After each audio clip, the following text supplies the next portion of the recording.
Do you know where you can find millions of free books, audio files, movies, texts, and images for free online? Well, today I'm going to show you a fantastic place to find all of those things, Internet Archive.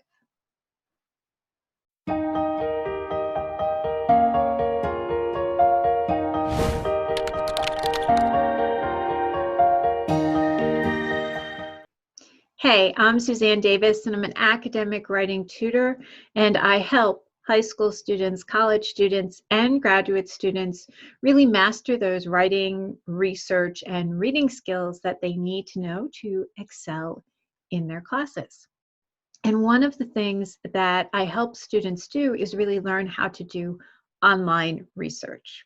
And today, I'm showing you really my favorite place to do that, which is a non-profit digital library called Internet Archive.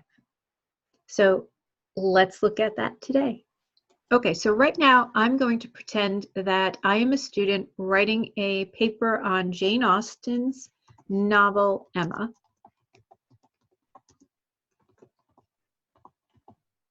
Okay, so the basic search term that I'm using is Jane Austen Emma.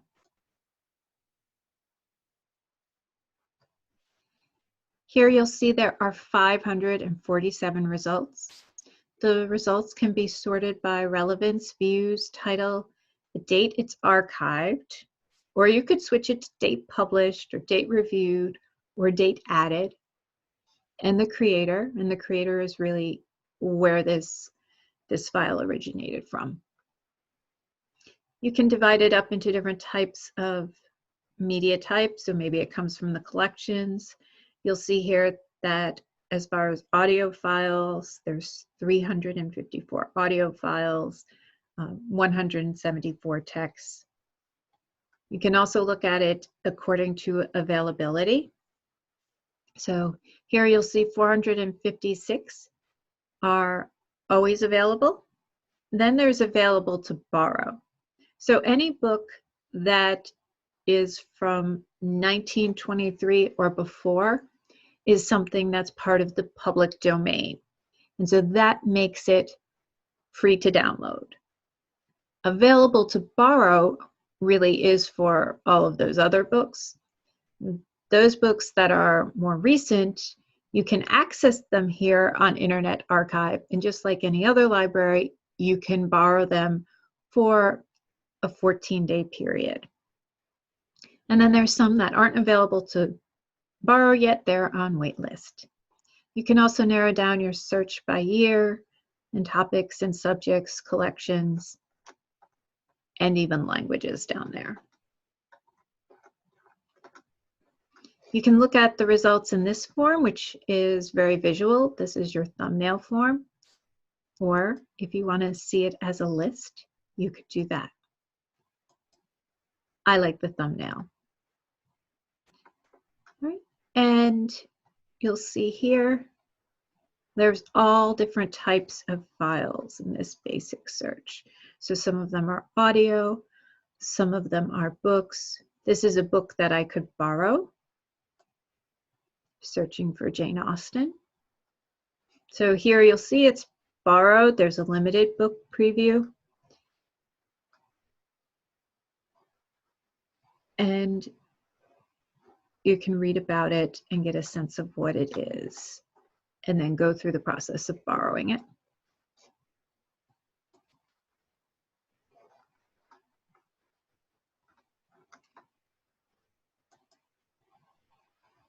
And then here is Emma.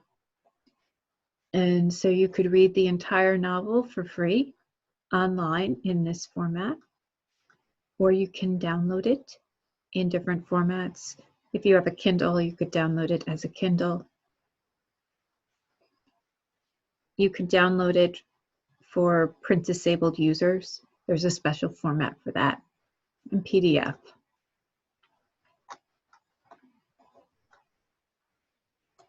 And this is how it would look like if you read it online. Now let's look at how to perform an advanced search. So the advanced search is very similar. You're just adding more detail in these different fields.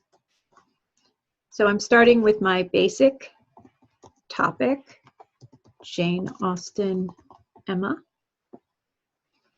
And then I can narrow it down by creator if I know that, or a description.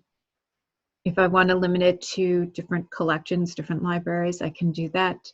I can also limit it by media types. So here I'm interested in audio files.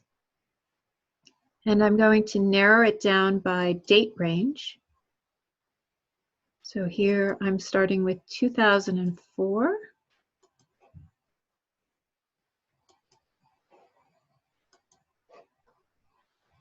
And I'm going to go up to 2017.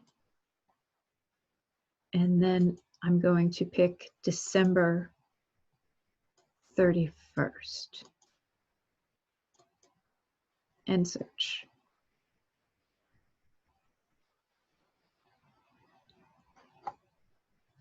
Okay, so these are all audio files. Here, this looks like it comes through from a different, a taping of a different class. So English Writers 2. There's a lot on Emma from that. Here you'll see that some of these are audiobooks. So this is from LibriVox. This is another one.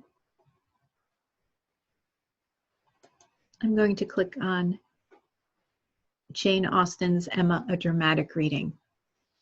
What I like about this is it's laid out really well so that you can pick up on different chapters and know exactly where it is. It gives you a very good description. And you'll also see, since this is a dramatic reading, that there's a cast. So it's not just one person reading it. And you can download it in different options. So different MP3s, a JPEG, and an audiobook, LibriVox, Apple audiobook, whatever is best for you. And of course, you could also listen to it online. And that is how you use Internet Archive. So in the comments below, let me know whether or not you think you can use Internet Archive. And if you like this video, then please like it, give it a thumbs up, and subscribe to my YouTube channel for more videos with writing tips, resources, and tools just like this one. Cheers, everyone.